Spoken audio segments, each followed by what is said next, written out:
Hi there, I'm Don. And hi, I'm Cindy. Welcome to Pearls of Liberty, October 27th, 2012. And it's heating up as we get to the time of the elections in the last year of the old paradigm. There have been a lot of major news stories pertaining to what we consider truther ideas in the mainstream media. And a small example is Donald Trump's offer to pay Barack Obama $5 million, or give it to the charity of his choice actually, if he will release his college records and some information about his history. I don't know, I personally think that Donald Trump's for sale for the highest bidder so that he gets kickbacks based on political contributions, and no way he's just interested in having the information get out there. There's some ulterior motive behind all that. And my personal feeling on Barack Obama's history is that the stuff that would come out with released records might be nothing more than the fact that he's an average student and not all that bright, and that this whole thing that he's some kind of a genius is pretty much flounder anyway. So I don't think people are going to be too surprised at that. I doubt if, and some more of his Marxist leanings might come out, but that's come out already, and maybe even the fact that he was an adamant Marxist, etc. That's unlikely to come out in official records, but again, people pretty much know, people on the right pretty much say, yeah, they know that. People on the left deny it or think that socialism, communism is good, so I don't know. I think it's all basically a stunt, not anything more than publicity driving by Trump trying to capture the news cycle. Yeah, he does love to capture the news cycle. Another major story that has been breaking this week and pretty much in the mainstream media is the Libya Scandal pertaining to the ambassador who was killed. And that story just keeps unraveling and unraveling and unraveling. And are we at the end of it? Benghazi Gate. If you can put a gate on the end of it, you know that it spells doom for whoever was implicated in it. So supposedly at this point, it's been proven that Obama not only knew but had arranged for a kidnapping that turned into a beating and a death. So and of course he was denying it, claiming that it was all spontaneous, etc. And Romney caught him in the lie during the debate, etc. So if that gains more traction, that'll look good for Romney. We know the foreign policy worldwide of the United States has been a sham for a long time. We stage things. When I say we, I don't mean I participate in this, but unfortunately the government that's captured our country stages things and does all kinds of falsified and false flag events so that they can impose an agenda. So I have to agree with Obama when he says that the United States is imposing agenda, and not with Romney when he says that we're freeing nations. We don't really have a good track record of doing that. If we had a track record of freeing nations, we would set them up with a constitution that was like ours was, or still is, except for we don't obey it, and people would have actual individual liberty instead of just having it be a killing ground for the corporations in more ways than one. And that's well documented. This is as old as the after World War I, when the most highly decorated Marine at the time went on a speaking tour and said, war is a racket. It's all about making the next country safe for corporations and doing in any countries that are trying to get away from the Rothschild banking octopus. So that's what it's really all about. And I don't, of course, trust Obama to begin to do anything to reverse that. He may really believe that communism's the way out, but it's not. It's a sham. It's a false front. Marx and Engels were funded by the Rothschilds to set up their whole left leftist alternative. It's all about full spectrum dominance. So if you don't know what I'm talking about, study those things out. The only real alternative is a grassroots 1776 style taking our country back. Well, let's do that then. Okay. There have been a couple of news items this week in that direction. Well, more than a couple, actually. One is, and they're coming to the surface, more into the mainstream. One that we'll just mention is there was no quorum to support the Federal Reserve Act, and that goes all the way back to 1912, 1913, whenever it was that they gave the Federal Reserve its 99-year charter. As far as the no quorum to support the Federal Reserve goes, the key thing, those of us that have studied this stuff knew that a long time ago because it's been studied out, but the key thing to note here is that this is a recent court ruling. So amazing that something from the decades-old Liberty Patriot movement people has actually gotten into the mainstream, and truth is actually being ruled on in the courts. So it's no longer some kind of mythology, and that's great news. And another large news item that has surfaced that challenges the corporation, although the U.S. corporation, although not directly, but through banking, racketeering and money laundering lawsuit seeks the return of $43 trillion to the US Treasury. Here's the pages of the names that are implicated. This is a real thing, folks. These are people like the Bank of America, etc., etc. So I heard someone saying that, oh good, Barack Obama's going after the Bank of America. No, sorry folks, that's not what's happening. This is an independent lawsuit that's naming a whole bunch of different people and corporations mostly. So we hope that that gets some traction. Another push toward liberty has to do with militia groups being placed on alert. We don't really know exactly what that's about, but we do know that this week on the Discovery Channel there was a television show. It was a pilot, so it's going to be a series that is called Militia Rising, and it documents how local militias train together, the exercises they do, what they prepare for, and evidently this is part of maybe what Benjamin Fulford mentioned a couple months ago, that the mainstream media in the U.S. is going to be breaking more liberty stories, and this certainly seems to be a liberty story. Well, yeah, I'm not as optimistic as Cindy is about that particular, about that whole scenario. I think we have to really be guarded about this. I watched that particular program on the militias, and I'd have to say, you know, it does treat them somewhat favorably, but you don't know what was left out, of course. What we do see is leaders that are not the image of what you would really want to or expect in a highly qualified military leader. Very overweight, yelling a lot, which is military, which is okay, but emphasizing professionalism. So I think that the intent may be good there, but here's what I think could be going on behind that, behind other things like this November 5th announcement to either arrest people or storm the Capitol or White House or whatever it is. All that November 5th thing, it just gets it out there in the public arena enough to create interest and draw people.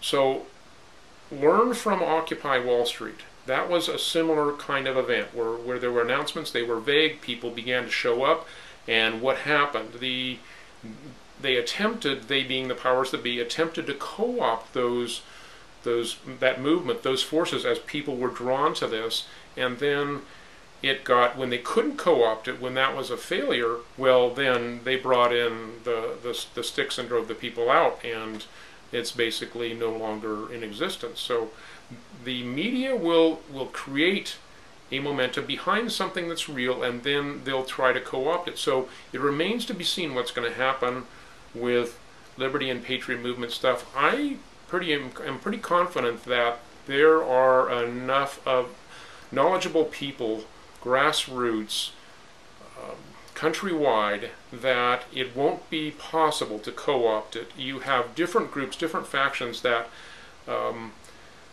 that don't necessarily completely 100% agree with one another, but that's a good thing because it can't be completely consolidated and vertically integrated. There are autonomous groups that cooperate for different ventures, and that's a good thing. So I don't see co-opting being really possible yet. We'll talk about some more of the possibilities with when we get to the thing about the upcoming election, but there's a lot going on. There really is a lot going on, and there's a kind of an underground hum about something going on pertaining to restoring the US Republic. And I'm not talking about Rusa or Tusu, which we've mentioned. I'm talking about something that seems more mainstream, but nobody's allowed to talk about it. So we'll put up links to a couple of websites who seem to have about the most information there is out there. You can find it on Nasara if you have the time to sort through all the articles on Nasara, and in other places. It feels like it could happen, like something could be going on. Pentagon leaders, whatever. And Benjamin Fulford this week suggested that there might be a coup d'etat in the U.S. So we'll, of course, put up Benjamin Fulford's video and let you figure it out for yourselves, because we don't know. I'm not as optimistic that the restoring of the Republic is going to be the real deal. I think we have to be prepared for a counterfeit restoration of the Republic. And one of the things that I heard listening to a replay of the Bill Schnoebelen segment on the 48-hour money bomb that Alex Jones Infowars had was and I've heard this other places, so that's the most recent place I heard this, was that there is a Mormon prophecy that talks about a Mormon leader restoring the Republic and a return to the United States Constitution. So I think that the powers that be have had that in mind for a long time for Romney and are going to use that as a script to bring in the Nazification of America and get the Christians even backing this Mormon man. So, and could it turn into a situation where he restores the economy in a manner similar to what Hitler did? And this is something that Fritz Springmeier just recently talked about on his Facebook page. Christians don't get caught into the participating in evil. The most valuable thing that you have to contribute to the welfare of our nation and our society is your conscience, your Christian conscience. Don't muddy it by voting for the lesser of two evils, please. How we respond to things is very significant. We can't control what happens around us, but we can control how we respond. And the cabal people have studied human nature for centuries. The Jesuits observed people in the Spanish Inquisition when they did the torture, and that's how they devised the early mind control techniques. And some of those things are what they learned at that time they're still employing. So they anticipate all of us to react in certain ways to certain stimulus. But we have our free will. We're not driven by instinct to the degree that animals are. We can think, we can process, and we can surprise them. So that's a different approach, and we can, once we learn how to anticipate and identify, and Don is so good at that, what their tricks are, we can sidestep some of their plans. We can circumvent by not reacting in the way that they anticipate that we will react. And the very first step in that is to get outside of the false paradigms that they create. Everything is a false choice. The Democrat versus the Republican is a false choice. The left versus the right is a false choice. So, no, you don't have to be in those false choices. There's an excellent, excellent blog by John Rappaport. He talks about imagination, the war against the imagination. The powers that be are continually restricting our choices until we have only choices that we're completely dissatisfied with. That's where we're at now. It's a choice between A and B, and C through Z are completely ignored, and all of the combinations that we can make with C through Z, those are off the table. Well, they're only off the table if you buy into the false paradigm. If you let yourself out, then there's all kinds of opportunities. So we've got these blinders on, and people need to start taking them off and say, just say no to the mainstream media, just say no to the false choices. It's not Pepsi versus Coke, Burger King versus McDonald's, and all this other stuff. It's just, you got to get outside of that. And the elections is one of the best places to begin. If you're open to writing in Ron Paul or voting for Gary Johnson, that is certainly what we are considering doing. And just a tiny little plug for anybody in California, we certainly hope that you are wise enough to vote yes on Proposition 37. One thing that may impact the elections is Sandy. I'm not sure if it's a Category 1 hurricane at the moment or if it's a tropical storm, but there is talk that it will be a Frankenstorm, whatever, because there's a low pressure system that supposedly will draw it ashore. And we'll put up a few different links that have great articles about historically when late October hurricanes have blown up the East Coast, and maps and forecasts and models.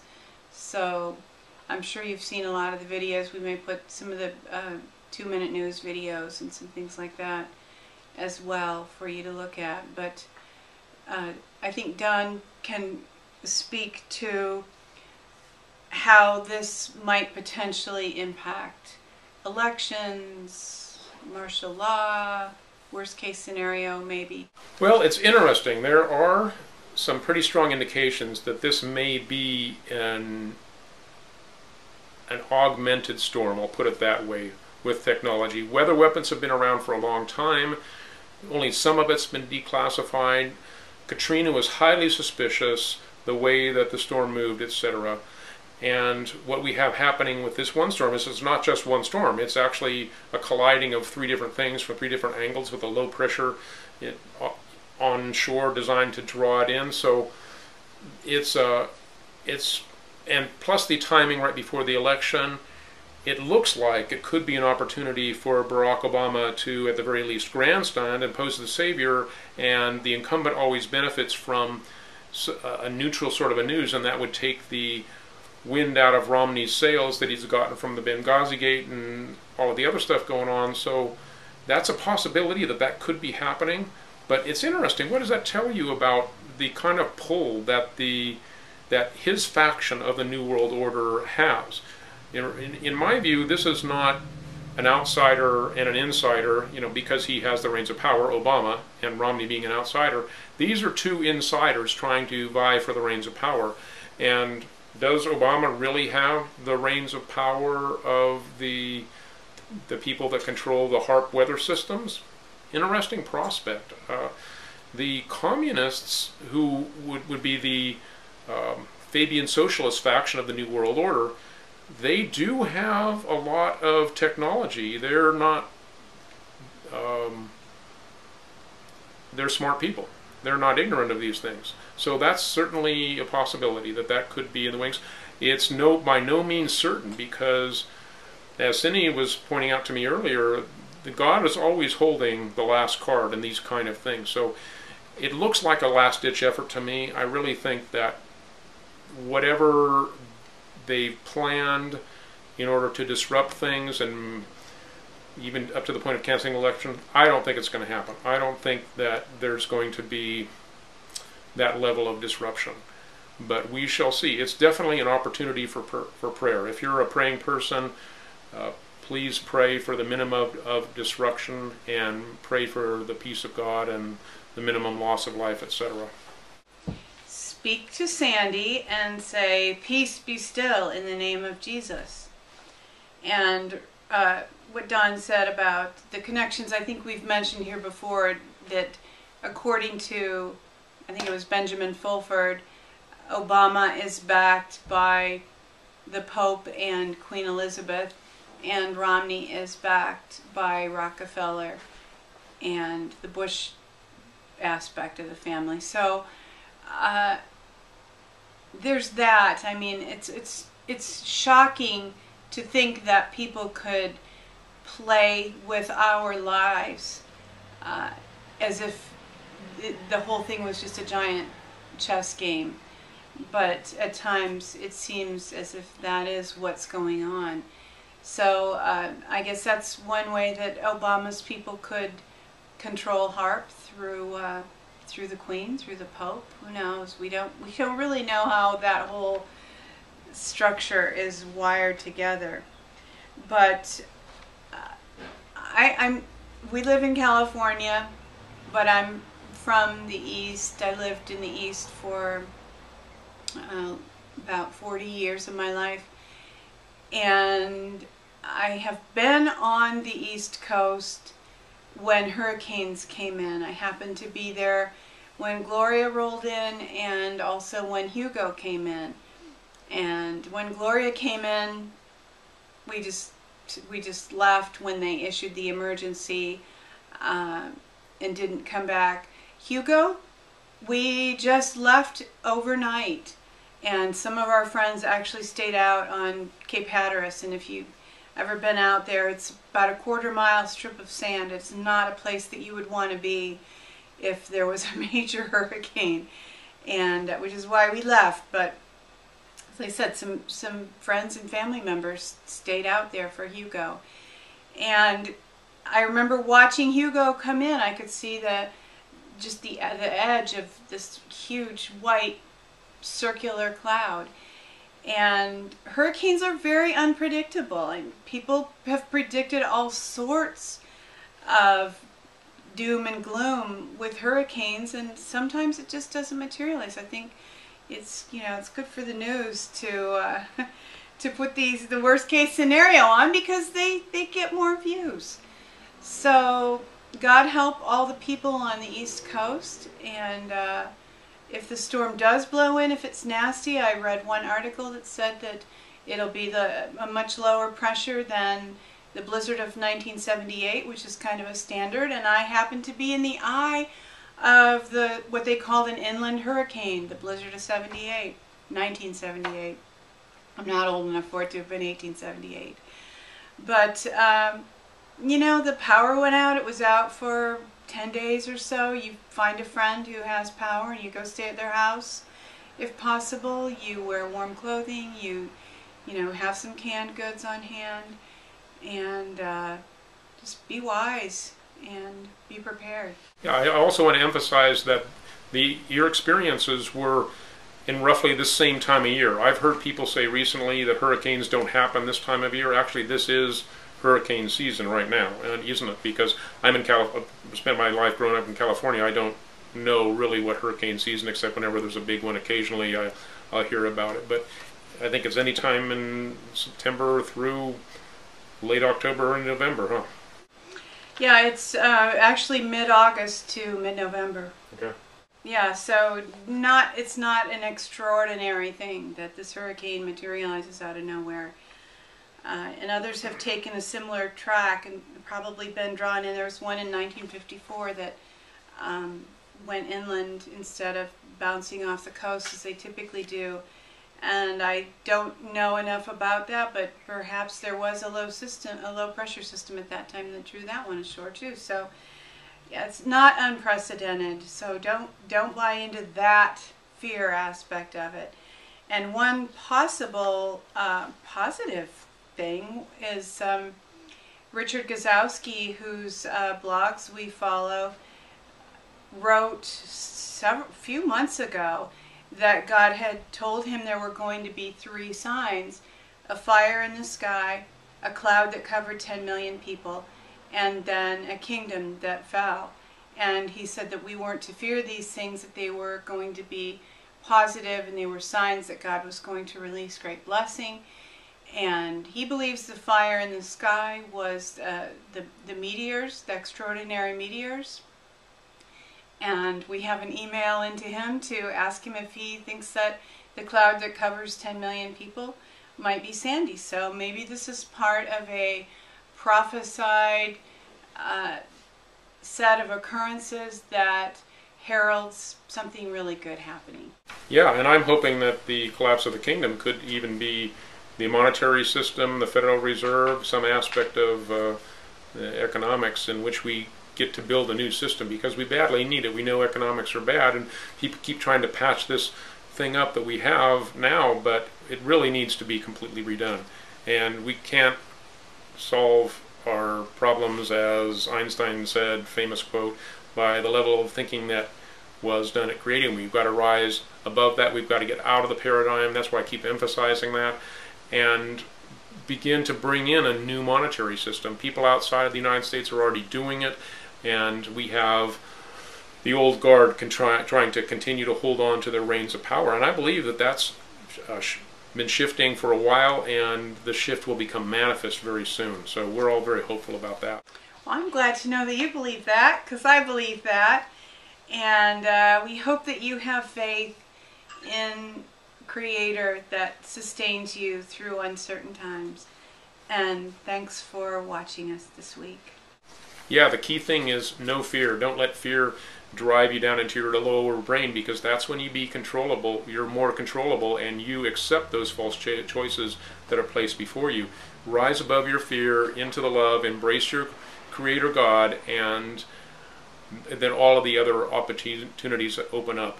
So see the world the way that it really is, and see yourself in it. Walk your walk. You are the one you've been waiting for.